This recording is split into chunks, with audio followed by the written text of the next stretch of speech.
Hey, happy Monday. Thanks for checking out our market update for Monday, April 17th, 2023.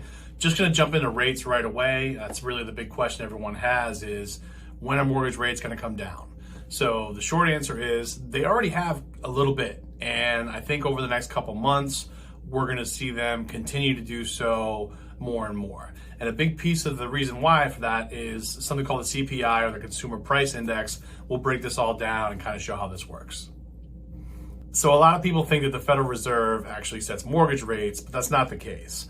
Mortgage rates tend to follow inflation more than anything else. So in this environment where we have high inflation, we have high mortgage rates and vice versa. Now, the Federal Reserve is trying to combat inflation using really one of the only tools it has, which is to raise their benchmark rate.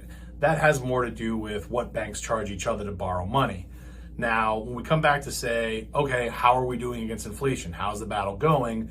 We look at that CPI, the Consumer Price Index. And one piece of the CPI that's been really stubborn is shelter. If you look at the CPI, it tracks a bunch of different things. It tracks food, education costs. It's a long list of things that it tracks, but housing is like 43%, I want to say. And of that housing expense, the majority of it is rents. Now, rental reporting is different from food and some of the other things the CPI tracks because it lags. It lags significantly. And the data isn't always in real time. It's usually months, if not more, behind. So we've seen inflation, start to come down a little bit, but we haven't seen shelter inflation, AKA rent, move a whole lot. And the good news, if you look at this chart, take a look at what we see here. We see, hopefully, the shelter inflation has started to crest. And if that's the case, we're right at the point now where we're going to start to see shelter inflation come down.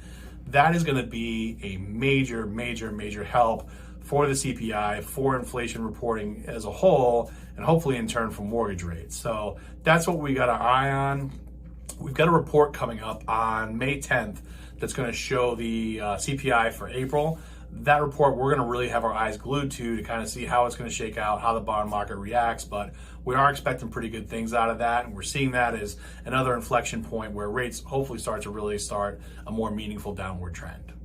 So what does this mean for you if you're thinking about buying a home? First and foremost, it means talk to a licensed, trusted mortgage professional. Yes, there's apps out there that you can use to calculate payments, but they're not always reliable. They don't always include all the different pieces and things you're going to have to worry about from an expense standpoint. Get a trusted, professional, licensed mortgage advisor.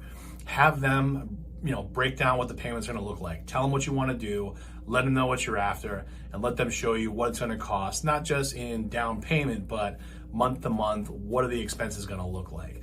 This is the best way to figure out, is it a good time for me to buy a house? Do the rates, accommodate my budget? Can I get done what I want to do? Talk to a mortgage professional. Another question I get asked a lot is, what about the recession? Aren't we going to have a recession? How can I buy a house right now?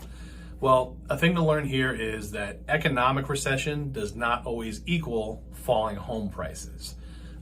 Feel free to Google search this and look at the last 20, 30 years of economic recessions we've had, and you'd be surprised to see during how many of those recessions, real estate was either flat or appreciated. So one doesn't necessarily mean the other.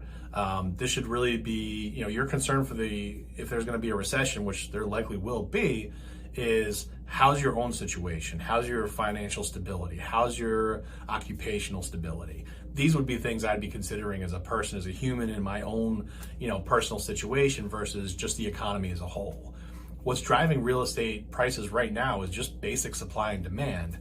And despite having really, really high interest rates right now, demand for housing is still so far outpacing the limited supply we have available. As long as that continues to be the case and those are still lopsided, there's no reason to think that properties won't continue to appreciate. And I'll beat this drum one last time. Make sure you're working with a professional, not just on the mortgage side, but also on the real estate side. Yes, there's apps out there. They'll show you homes for sale. They'll calculate your payments. And listen, they're great and come in handy here and there. But they in no way, shape, or form will replace the knowledge and expertise of a licensed real estate professional who knows your market and knows how to put a transaction together.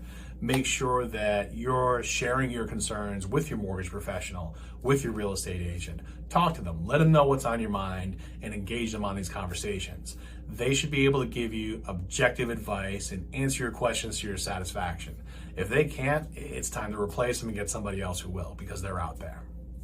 On that note, be safe. I hope you found this valuable. If you did, please share it with somebody else who wants to buy a house. Please like, subscribe, and follow. And also, if you want to check me out on either Instagram or TikTok, I'm at Boston_mortgage. If for any reason you need to reach out to me directly, here's my contact information. Have a great week.